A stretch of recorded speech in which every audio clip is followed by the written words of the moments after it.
Airport entrance నుంచి exit వరకు మనకి చాలా మంది వర్క్ చేస్తారు ఎయిర్పోర్ట్లో. ఇట్స్ అరౌండ్ చాలా హ్యూజ్ ఆపర్చునిటీస్ ఉన్నాయి, హ్యూజ్ జాబ్స్ ఉన్నాయి దీంట్లో.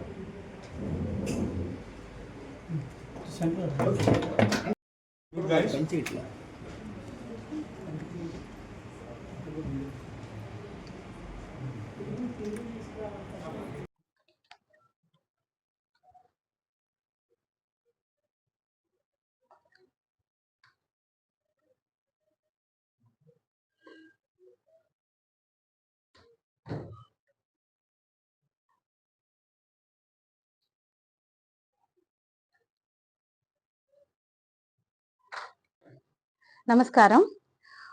మీడియా వాళ్ళందరికీ నా హార్ట్ఫుల్ థ్యాంక్స్. ఈ ఏవియేషన్ గురించి పిల్లలకి భవిష్యత్తు గురించి వాళ్ళకి తెలియచేయడానికి ముందుగా వచ్చినందుకు థ్యాంక్స్. నా పేరు Ramani Pasupuleti Naidu, co-founder and CEO of Caliber aviation academy. మనం ఇక్కడ ఏవియేషన్ ట్రైనింగ్ ఇస్తాము స్టూడెంట్స్ కి. 180 days ట్రైనింగ్ ఉంటుంది మన దగ్గర.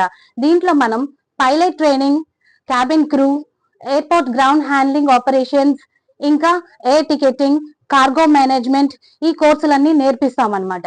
మన దగ్గర ఎక్స్పీరియన్స్ ఫ్యాకల్టీస్ ఉన్నారనమాట.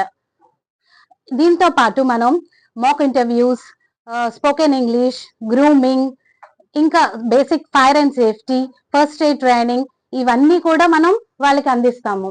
మన స్టూడెంట్స్ ని ఎయిర్పోర్ట్ లో, ఏవియేషన్ లో వాళ్ళ ఆపర్చునిటీస్ అక్కడ ఏ విధంగా వాళ్ళకి కావాలో ఆ విధంగా మనం మౌల్డ్ చేస్తాం అన్నమాట స్టూడెంట్స్ ని. ఖచ్చితంగా దీనికి 18 నుంచి 27 లోపు ఉండాలి ఏజ్, మేల్స్ అండ్ ఫీమేల్స్ ఎవరైనా కానీ.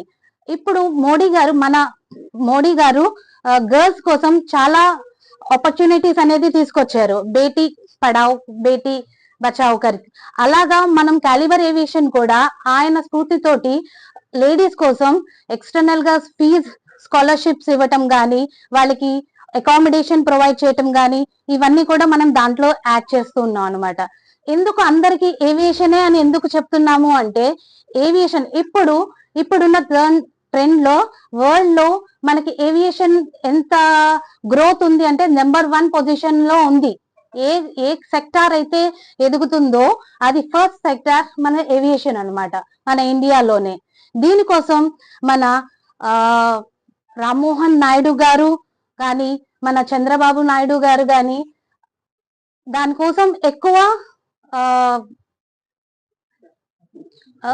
పుష్ చేస్తున్నారు అన్నమాట.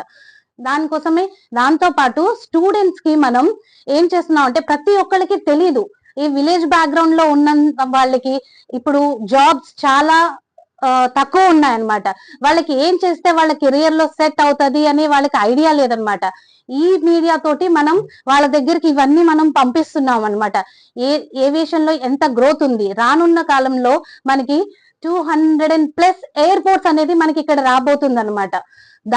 దానివల్ల జాబ్ ఆపర్చునిటీస్ అని ఎక్కువ ఉంది. ఎందుకంటే ఎప్పుడైనా కూడా ఒక సెక్టర్ ఎదిగిన సెక్టర్ లో కన్నా మనకి ఏదైతే గ్రోత్ ఉందో, ఎక్కడుందో అక్కడ వాళ్ళ కెరియర్ అని ఉంటది. అది వాళ్ళకి తెలియదు. వాళ్ళ వరకు ఇది అందజేస్తున్నాం అనమాట.